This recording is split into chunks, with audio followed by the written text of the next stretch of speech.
লিপ্ত সে কখনো হয় না। এত একটা ভালো মানুষ ছিল, মিলিটারিতে যায় তারা ধইরা আগুন দিয়ে পেঁচিয়া লোকটারে সবার সামনে লোকটারে পুড়িয়ে তারাই মারছে।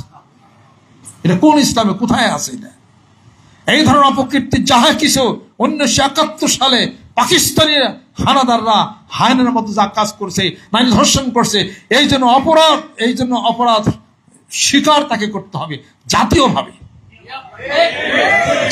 তাকে অপরাধ স্বীকার করতে হবে এবং সেই জন্য তাকে জরিমানা টানতে হবে যদি সেই দুষ থেকে সে মুক্ত হতে চায়। তারপর তাদের সাথে আমাদের সুসম্পর্ক আছে। পাকিস্তানিরা আমাদেরকে অনেক ভালোবাসে, তারা তাদের সমস্যাটা, দুষ্ট অপরাধটা তারা বর্তমানে বুঝতে তারা পারছে। এটা জাতীয়ভাবে যদি এসে সমস্যার সমাধান হয় তাহলে পাকিস্তানের সাথে আমাদের চলাচল যাতায়াতটা আরো সুন্দর হবে। জোরে জোরে বলেন সুবহানাল্লাহ। আল্লাহ পাক যেন কবুল করেন।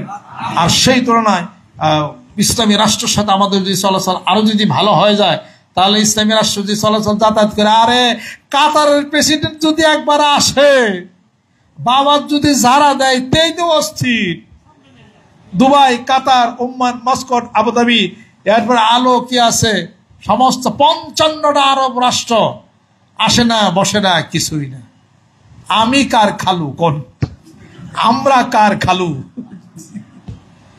এইটা যেই পার্টি যে দল এটা করবে আল্লাহ পাক তার মাকানকে উন্নীত করবে। সুবহানাল্লাহ। আর যত বেশি দ্বন্দ্ব ক্লেশ হবে তত বেশি আল্লাহ পাক রহমত বরকত আল্লাহ পাক উঠায় নেবেন। মানিকগঞ্জ দরবার শরীফের নেতৃত্বে প্রতিবেশী রাষ্ট্র, প্রতিবেশী দেশ, আমরা দোষ অপরাধ করে থাকলে ভারতের কাছে ক্ষমা চাবো। আমরা দোষ অপরাধ করে থাকলে জাতীয়ভাবে পাকিস্তানের কাছে ক্ষমা চাবো। পাকিস্তান করে থাকলে ক্ষমা চাবে, ভারত কিছু করে থাকলে ভারত আমাদের কাছে ক্ষমা চাবে। ক্ষমার দর্শন বিশাল দর্শন। ক্ষমার দর্শন হলো 1 নম্বর, আল্লাহ পাক বলেন আমি মাফ করে দিছি। ক্ষমার দর্শন হলো সম্মান বেড়ে যাবে। ক্ষমার দর্শন দুর্নাম গিবত শেখাত বন্ধ হয়ে যাবে। তার লোকটা তো দোষ স্বীকার করছে, এখন আর কষ্ট কেন? কথাই না। আর যে দোষ জানবে স্বীকার করবে না, ও জীবন ভরে খেলে দোষ করতেই থাকবে। কথা ঠিক কিনা? সেই মন মানসিকতা নিয়ে যদি আমরা বুঝতে পারি, কোরআন তেলাওয়াত না করলে এই আদর্শ শেখা যাবে না। সূরা হামিম 6 মধ্যে আল্লাহ পাক বলেন ওয়ালা তাস্তাবিল হাসানাতু ওয়ালা সাইয়্যাত ইদফা বিল্লাতি হিয়া আহসান ফাইজাল্লাযী বাইনাকা ওয়া বাইনাহু আদাওয়াতুন কাআন্নাহু ওয়ালিয়্যুন হামীম। সুবহানাল্লাহ। আল্লাহ নবী সাল্লাল্লাহু আলাইহি সাল্লাম আবু বকর সিদ্দিক রাদিয়াল্লাহু ছিলেন। এক লোক এসে আবু বকরকে দেখে কোনো কথাবার্তা নাই, বকাবকি শুরু করে দিয়েছে। আল্লাহ নবী আবু বকরকে বকতেছেন, আল্লাহ নবী হাসতেছেন, মুসকি মুসকি হাসতেছেন, আর উনি বকা খালি খাইতে আছে, কথা কয় না, চুপ করে রয়েছে, আর আল্লাহ নবী হাসতেছেন। আবু বকরের মনে একটু কষ্ট হয়েছে, আমার লোকটা অকথ্য ভাষায় গালিগালাজ করতেছেন, আল্লাহ রসুল হাসতেছে, মনে একটু কষ্ট হয়েছে। কতক্ষণ গালিগালাজের পরে একটা উত্তর দিছে। যেই মাত্র উত্তর দিছে আল্লাহ নবী সাল্লাল্লাহু আলাইহি ওয়াসাল্লাম মুখটা বেজার করে বাড়িতে চলে গেছে। পিছে পিছে রসুলও গেছেন, না আবু বকরও গেছেন। ইয়া রাসূলুল্লাহ, আমারে বকলো, আপনি হাসলেন। আমি যখন 2-1 উত্তর দিলাম, আপনি আমার না দিকে হাসে আপনি বেজার হয়ে বাড়িতে চলে এলেন। শোনো, যখন তোমাকে একটা মানুষ বক্তি ছিল, তোমার গীবত করতেছিল সামনাসামনি, তুমি সহ্য করে নিছিলা, তোমার পক্ষে 2টা ফেরেশতা তোমার পক্ষের উত্তর দিতেছিল। তুমি যখন ধৈর্য হারা হয়ে যখন তার কথার উত্তর যখন দিলা, ফেরেশতা 2টা চলে গেল, আমি রাসূল বেজার হয়ে বাড়িতে চলে এলাম। তাহলে কি করবেন? আল্লাহ পাক বলতেছেন, যদি তোমাদের মধ্যে মনোমালিন্য হয়, কেউ দুঃখ দেয়, কেউ কষ্ট দেয়, কেউ আঘাত যদি করে, রাসূল বলে দিন সেই জন্য তাকে উপঢৌকন পাঠায় দেয় এবং ভদ্র ভাষায় কথা বলে এবং তাকে যেন কিছু উপহার যেন দিয়া দেয়, তাদের শত্রুতা বন্ধ হয়ে আবু বকরের সাথে ওই লোকের পরম বন্ধুতে পরিণত হয়ে যাবে। কোরআন না পড়লে কেমনে পাবেন এই ঘটনা? কেমনে পাবেন? ওয়ায়াতুল্লিস সাইলিন সূরা ইউসুফ না পড়লে কেমনে পাবেন এই ঘটনা? অতএব কোরআনুল কারীমের প্রত্যেকটা জায়গায়, প্রত্যেকটা অক্ষরের মধ্যে আছে আলো এবং নূর আছে। এটা পড়তে হবে। এই পড়লে বায়াতের কথা পাবেন, পড়লে অন্যায় কাজের প্রতি গড়ে তুলতে পারবেন, তা পারবেন, সবকিছু পারবেন। ইসলামী বাতের কথা হবে, রাসূল মুহাব্বতের কথা হবে। দুনিয়ার সমস্ত জ্ঞান ভান্ডার কোরআনুল কারীমের মধ্যে আছে। আল্লাহর জিকির করি, কোরআন হাতে নে, আল কোরআনের আলো, আল হাদিস শরীফের আলো, জিকিরের আলো, সুন্নাতের আলো, বায়াতের আলো, আত্মশুদ্ধির আলো, এই কটা ম্যানিফেস্টো নিয়ে আমরা মাঠে নামছি। সুবহানাল্লাহ। আর নিয়ত করছি অসুখ বসুখ যারা আছেন ইডিয়ার থাকতে হবে। জোরে সুবহানাল্লাহ। আল্লাহ জিকির করেন, ইডি যাই থোকা বিসমিল্লাহির রহমানির রহিম সূরা ফাতিহা তেলাওয়াত করেন। আর দরবার শরীফ থেকে কিছু দাওয়া, কিছু দোয়া, দুটেই কাজ করে একসাথে। দাওয়ারও দরকার আছে, দোয়ারও দরকার আছে। দাওয়া দোয়া একসাথে কাজ করে। আসেন জিকির করে, পাগলেরও পয়সা থেকে এমনি তো শেষ জিকির। অসুখ দেয় কে? নেই কে? আপনি কি করবেন? আল্লাহ তুমি অসুখ দিছ, তোমার ইবাদত বন্দেগী তো আমি করতে পারি না, আমার ডিস্টার্ব হয়ে যায়, আমার মন মতো করতে, আর অসুখ করে তুমি নেন, এটা আর ভালো লাগে না, এটা আমাকে ইবাদত বন্দি করার সুযোগ আমাকে সৃষ্টি করে দাও। সুবহানাল্লাহ। আমার কিডনির বয়ান বাইরে গেছিল, আমি তো কই না আপনার কাছে, কইলে পরে আবার চিন্তা টেনশন করবেন, খালি দোয়া করতে থাকেন। এখন আমার পয়েন্ট কমে আইছে, আলহামদুলিল্লাহ। জিকির করেন বেশি বেশি, লাল ওষুধ খান, চিরতা খান, আর্টিক্সি খান, 10 ফোঁটা কালিজিরার তেল দিনে একবার করে খান। কিডনির ডাক্তার থেকে কিডনিতে ওষুধ টুকটা খান, জিকির চালে দেন, 20 বেলা সূরা ফাতিহা করেন, ইনশাআল্লাহ তাআলা কইমা যাবো গা। আমি যাহাতে আরোগ্য হই তাহাই আমি বলি, আমার তো কোনো শক্তি বইতে কিছু নাই। যাহা আমি খাই তাহাই বলি, যাহাতে আমি আরোগ্য হই তাহাই আপনাদেরকে আমি বলি। আমি কোরআন তেলাওয়াত করি, আমি বিশ্বাস করি কোরআনুল কারীমের মধ্যে আরোগ্য শেফা আছে। আল্লাহ পাক বলছেন, আল্লাহ তুমি মিথ্যা বলেন না, আল্লাহ অসুখ সারিয়ে নেবে, সারিয়ে নেবে। আমি কোরআন তেলাওয়াত করি, আমি রোগের আরোগ্য হয়ে যায়। আমি জিকির করি, জিকিরের যে আলো লাইট প্রত্যেক ছেলের মধ্যে ঢুকে থাকবে না ইনশাআল্লাহ তাআলা। আমি যে বিভিন্ন বিদেশি কিছু ওষুধ আছে, কালিজিরা আছে, তারপরে আরো 10-15 মিল আইটেম মিলে একটা বানানো হয়েছে, সেটা এই রাহে শেফা আছে, হাইতে শেফা, লাল ওষুধ আছে, চিরত আছে, আর্টিক্সি আছে, ইনম বুস্টার আছে, লাইসাম প্লাস আছে। এগুলো খান, বিদেশি গেলে খান। দোয়া দাওয়া দুইটাই দরকার আছে। জিজ্ঞাসকার করেন, যখন এখানে মজমা হয় মজমার মতো বসে থাকে, ওই যে মানুষ জিজ্ঞাসকার করে না, ওয়ারই কিছু ভাইব্রেশন আপনার নাকের মধ্যে যাইব। জোরকম সুবহানাল্লাহ। এখানে যদি একটা বিড়াল মরা থাকে, মনে করেন যে গন্ধটা বলবে, ওই রাস্তার অনেক গেলে কি বিড়াল মরার গন্ধ হবে? এখানে একটা এক ডাক বিরিয়ানি রান্ধেন, বিরিয়ানির হাইরে গ্রান, কি যে অবস্থা, যে গ্রান কবে রাস্তার অনেক গেলে কি ওই গ্রান পাবে? জোরকম। তাহলে এখানে যে আল্লাহ জিকির হইতেছে, আয়াতুল কুরসি হইতেছে, জিকির হইতেছে, এখানকার যে গ্রানটা ওই রাস্তার উপরে কি সেই গ্রান পাইবেন নাকি আপনি? তাহলে অতএব জিকির যারা করে, সুবহানাল্লাহ করে, ওই কাছে কাছে গ্যাস, ওই গ্যাসলে ওই গ্রান তোমার শরীরে লাগতে পারে। সুবহানাল্লাহ। এর লিগে তো এই ব্যবস্থা, এর লিগে এই ব্যবস্থা। ঢাকাতে 4.5 কোটি লোকের বসবাস, নিয়ত করছি 1 কোটি লয়ে যাম গা। জেনে নেই হেরে যারা যাইবে তারা জানবে, তাই না? আহা, যাই না কে, অসুবিধা কি আছে? এটা এই 1 কোটি মানুষ নিয়ে যাবে ইনশাআল্লাহ তাআলা। এই জমিনের মালিক কে? জায়গা দিব কে? মানুষ কার? তুমি আমি কারা? আয়োজক। আমরা আয়োজন করি, আয়োজন করতেছি, শুধু খালি আয়োজন করতেছি। জমিনদার মহান মাবুদ, তিনি ভালো জানেন কিভাবে মানুষ কি দেখি করবেন। আরে সুনামির মধ্যে ওই পানি আইসা কত মেয়ে লোক পুরুষ যেখানে গোসল করতেছিল, উগ্রের দৈরে নিয়ে ভাঙ্গে ভেঙে সাগরে বাসায় নিছে না? যারা মসজিদ আছে নামাজ পড়তে, হেরা কিছু জানে? জোরে হইন না যে কিছু জানে হেরা? পরে বাইরে দেখলো যে সুনামি, ওই যে নূহ আলাইহিস সালাম, হে বুড়ি, আল্লাহ তো কিছু নদীরে রাইখা থুইয়া গেছে। বুড়ি বলতেছে যে নবী শুনতেছি নাকি বন্যা হইব, ব্যাগ বাইসে যাবে। হা, আমি তো বুড়ি মানুষ, আমি কোন সময় আমার একটু খবরটা দিয়ে। ঠিক আছে বুড়ি, দাও। অবসরে মানে বন্যা হয়ে পৃথিবী পানি প্লাবিত হয়ে গেছে গা, সাইরা টাইরা গেছে। হ্যাঁ, সেই আর যদি পাহাড়ে সেখানে নৌকা যা থামছে, বহু দূরে বহু অনেক দূরে।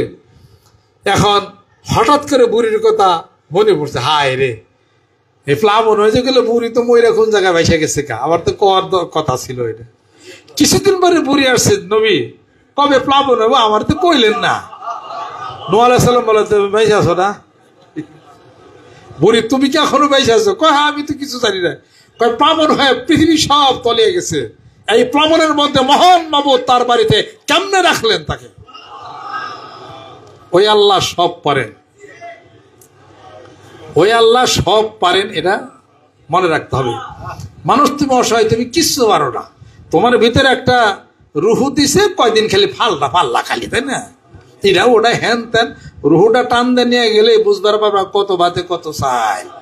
কে বিজ্ঞানীরা না আছে, বিজ্ঞানীরা আবিষ্কার করুক, গেল কি বিজ্ঞানীরা কয় সবই ঠিক আছে, চোখ ঠিক আছে, নাক ঠিক আছে, তারপরে ব্যাগ ঠিক আছে। Nucleic acid, that is the master molecule of human life. Nucleic acid injection করে দিলে মানুষ বাঁচে না, গেল কি? আল্লাহ বলেন গেল যে কি, এটাই তো আমার ক্ষমতা, এখানেই তো আমি আল্লাহর কারসাজি, এটা আর ফেরা হবে না, যতই চেষ্টা করো আর হবে না। আমার কাছে তোমার জীবনের সব হিসাবপত্র জবনিকাবাদ হয়ে যাবে। এই কাজে সেই চিন্তাগুলো নিজে নিয়ে নিজের চিন্তা করি। আল্লাহ পাক বলেন কুয়াং ফসাকুম, আর তুই বাস, তুই বাস। আমি না পাইসা আমি চিন্তা করি কেমনে করে দেশের মানুষকে ভাগ্যের উন্নয়ন করা যাবে। দেশের মানুষের ভাগ্যের উন্নয়ন করো, নিজের ভাগ্যের উন্নয়ন আগে করো। তুমি যদি শান্তি প্রাপ্ত হও, তোমার শান্তি ফ্যামিলি পরিবার যাবে, এলাকাতে যাবে, গ্রামে যাবে, দেশে ছড়াবে। আর তুমি যদি অশান্তি হও, তোমার অশান্তি সব জায়গায় ছড়াবে। তুমি নিরাপত্তা, তুমি আগে বাঁচো, মানুষকে বাঁচানোর কথা বলতে পারবা। এই যেমন আল্লাহ পাকের জিকির করে শান্তির বার্তা না, এটা মেলা মানুষ শান্তি চাইছে কিনা? জোরে কন, জোরে কন। সেটাই হলো কথা, নিজে বাঁচার চিন্তা করতে হবে। আজ বাদে কাল মরে যদি মারা যদি আমি যাই, আমার কবরের কি অবস্থাটা হবে? নিজে আল্লাহর জিকির করেন, কোরআন শরীফ তেলাওয়াত করে শান্তিপ্রাপ্ত হয়ে যাবেন, সেটা মানুষকে বলবেন, গোটা বাংলাদেশ শান্তিপ্রাপ্ত হয়ে যাবে। জোরে জোরে কোন সুবহানাল্লাহ। মানিকগঞ্জ দরবার শরীফের নেতৃত্বে সেই মানবতা, সেই শান্তি, সেই শরীয়ত, সেই তরিকত, সেই হাকিকত, সেই মারিফত, সেই মানা, সেই জানা এবং বুঝার বিশ্বস্ত আগামী ডিসেম্বর মাসের 24 তারিখে দরবার শরীফ পূর্ব চত্বরের পঠনের মধ্যে সেই ট্রেনিং এর ব্যবস্থা করা হয়েছে। আল্লাহর আশাক, আল্লাহর পাগলেরা গ্রামে গঞ্জে, মাঠে, ময়দানে, ঢাকার প্রত্যন্ত অঞ্চলে কালেমা লা ইলাহা ইল্লাল্লাহ জিকিরের দাওয়াত, বায়াতের দাওয়াত, আত্মশুদ্ধির দাওয়াত এবং চক্ষু বন্ধ করে ধ্যান খেলের দাওয়াত, অলিতে গলিতে প্রত্যেকটা মহল্লায় জিকিরের দুর্গ গড়ে তুলতে হবে। রাজি আছেন? হাত নামান। আল্লাহ পাক যেন কবুল করে নেন, রহমত বরকত আল্লাহ পাক যেন নাজিল করে নেন। আমাদের হাতে 3টা কাজ আছে, শুধু খালি নিবেদন করে রাখবো, আপনারা শুধু খালি কানে শুনবেন, গোপনে গোপনে কাজ করবেন। সুবহানাল্লাহ। এই পৃথিবীতে বহু কাজ গোপন হয়, আবার কোনো কোনো কাজ প্রকাশ্য। সারিফিল খায়রাত, আল্লাহ নেকের কাজে প্রতিযোগিতা করো, এরাও ঠিক আছে। তুমি দান করে মানুষকে জানাও না যে তুমি অনেক দানবীর, এই দানের 3 পরে কোনো অর্থ নাই। ডাইন হাতে দান করো, বাম হাতে যেন না চিনি। এটা যখন একা ব্যক্তিগত যখন করো, যখন প্রতিযোগিতা হয়, তখন প্রতিযোগিতায় কার আগে কেরা দেবে, এই প্রতিযোগিতা ইসলামের প্রথম যুগে ছিল কিনা? আল্লাহ নবী সাল্লাল্লাহু আলাইহি ওয়াসাল্লাম এক যুদ্ধে সবাইকে ডাক দিচ্ছেন, তোমরা যুদ্ধের ময়দানে কে কি দিতে পারো? সিদ্দিক আকবর রাদিয়াল্লাহু তাআলা বলেন, ইয়া রাসূলুল্লাহ আমি 100 উট। ডান দিকে করছে ডাইনের মানুষ, আমার সাহাবারা তোমরা কি দিবে? সিদ্দিক আকবর রাদিয়াল্লাহু তাআলা ডান দিকে আসছে, ইয়া রাসূলুল্লাহ আমি 100 উট। তুমি তো সামনেও দিলে, কয় আমি ডাইনও দিব। পিছে করছে, এই সাহাবারা পিছে যারা আছো তোমরা কি দিবা জিহাদের ময়দানে? আবু বকর আমার পিছে গেছেন, ইয়া রাসূলুল্লাহ লাব্বাইক আমি আবু বকর। তুমি পিছনেও গেছো, কি করবা? আমি 100 উট। বামে আইছে, এই বাম দিকে যারা আছো তোমরা কি দিবা? ওখানে আবু বকর কাছে, ইয়া রাসূলুল্লাহ লাব্বাইক। তুমি কি দিবা? আমি 100 উট। আল্লাহ নবী বলেন, আবু বকর তুমি তো সব দিলা। কয় ইয়া রাসূলুল্লাহ অপেক্ষা করেন, আমার দান এখনো শেষ হয় নাই, বাড়তে গেছে। যার পরে বিবিরে জিজ্ঞেস করছে, এই তাড়াতাড়ি টাকা আনো, পয়সা আনো, আরো যারা যারা আছে স্বর্ণ মুদ্রা আনো, যাকে সবকিছু আনো। স্ত্রী আসছে, কয় নিশ্চয় আজকে কোনো ভালো ব্যবসার লাইন পাইছো, তুমি তো ভালো ব্যবসায়ী। কয় আইস কাজে ব্যবসার লাইন পেয়েছি, ইয়ার সে ভালো ব্যবসা আর নাই। চারটা শব্দ দিছে, রসুলের দরবার সব হাজির করে, ইয়া রাসূলুল্লাহর বাড়িতে যা ছিল সব আনছি। যেরকম সুবহানাল্লাহ বল, ওসমান এত দান করলা। এক জিহাদের ময়দানে আসছে, এক লোক আসছে, ইয়া রাসূলুল্লাহ গনিমতের মাল ভাগাভাগি হয়েছে, ওসমান এটা আমার কম দিছে, ঠিক মতো মাপ দেয় নাই। আল্লাহ নবী ধমক দিলেন, হেই ওসমানকে চেনো? ইসলামের রাস্তায় উসমানের এত দান আছে যে তারে কোনো দোষ গুনাহ অপরাধ দৌড়িয়ে তারে ধরতেই পারতেছে না, সে যে কোনো পাপও করে থেকে ধরতে পারতেছেন, তার এত দান আছে। মানুষের আদম সন্তানের দান বাতাসের চেয়ে বেশি প্রচন্ড গতি। যেরকম সুবহানাল্লাহ, সেটা হলো মনের প্রেম ভালোবাসাটা নিবেদন করতে হবে। সেই জিনিসটা বুঝতে হবে কেন এই প্রতিষ্ঠান, বুঝতে হবে মানিকগঞ্জ দরবার শরীফের কেন এই প্রতিষ্ঠান। এই প্রতিষ্ঠান প্রতিষ্ঠিত হবে কিয়ামত পর্যন্ত, এটা আর বিক্রি হবে না। হাজার লক্ষ কোটি জনতা আল্লাহর আসে, পাগলেরা জিকির করবে, প্রত্যেকটা ইটার কণায় কণায় যাদের অর্থার্জিত টাকার এক অংশ রয়েছে, সেই সব কবরে যে পাবে। যেরকম সুবহানাল্লাহ, এরা বিশ্বাস করি কে? হাত নামান। গজল গায়ে গেছে মাইনসে, আপনি গজল গায়ে পারেন না? তাজমহল দেখে মনে হয় যেন আজও সে প্রেমে সে কথা কয়। তাজমহল দেখে মনে হয় যেন আজও সে প্রেমে সে কথা কয়। ছিল কত প্রীতি রেখে গেছে স্মৃতি, যমুনার তীরে বিরহের গীতি। ছিল কত প্রীতি, তাজমহল যমুনার ওখানে গাইতে গেলেন কে? সম্রাট শাহজাহান। কার লিগা? মমতাজের জন্য। আপনার আমার জীবনের ভালোবাসা দিয়া ভালোবাসার তাজমহল গড়তে হবে উত্তরবঙ্গের খানকা মানিকগঞ্জ দরবার শরীফে। রাজি আছেন? টাকা দিয়ে তাজমহল হয়, আর আল্লাহর ওলিদের সেখানে ভালোবাসার তাজমহল হয়। যেরকম সুবহানাল্লাহ।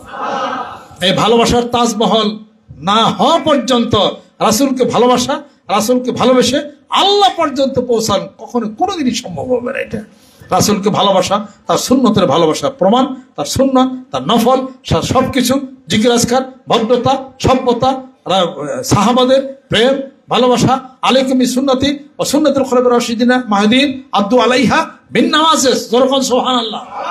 এই সবকিছু মিলিয়ে হলো ভালোবাসার একটা তাজমহল করতে হবে। যেরকম সুবহানাল্লাহ। সেই ভালোবাসার নিদর্শন লক্ষ আশেক, লক্ষ পাগল যেখানে যাবে, আপনি থাকবেন না, আমরা থাকবো না, সেখানে একটা ভালোবাসার তাজমহল গঠিত হয়ে যাবে। কবর থেকে আপনি সেটা দেখবেন, আর সেই সওয়াবের ভাগীও হয়ে যাবে। জোরে জোরে কোন সুবহানাল্লাহ। কয়েকটা কাজ আছে বলি আমি। আমার পিতা এখানে করে গেছিলেন, একটা ডায়েরি করে গেছিলেন যে তোমার প্রতি মাসে এখানে বিশাল একটা খরচ আমাদের এখানে চলে, আর কয়েক মাস যাবত এখানে হয় না, কিন্তু খরচ তো আমাকে ঠিকই চলে। কথা খেয়াল করছে? মহব্বত দিয়ে ভালোবাসা দেয়, ওখানে ডায়েরি আছে, লেখে দেয়, কন্ট্রোলার সব আছেন, কাজটা আপনারা করতে পারেন ভালোবাসা দেয়। এটা এমন করবেন না যে আমার হুকুম এটা। ভালোবাসার তাজমহল গড়তে হবে। ভালোবাসা কোনদিন এটা প্রকাশ করে হয় না, এটা হলো অন্তরের আকর্ষণের ভালোবাসা। এত বলা যায় না। এটা গেল এক। দ্বিতীয় নম্বর, এই মানিকগঞ্জ দরবার শরীফে আগামী শুক্রবার হলো দোয়ার মাহফিল।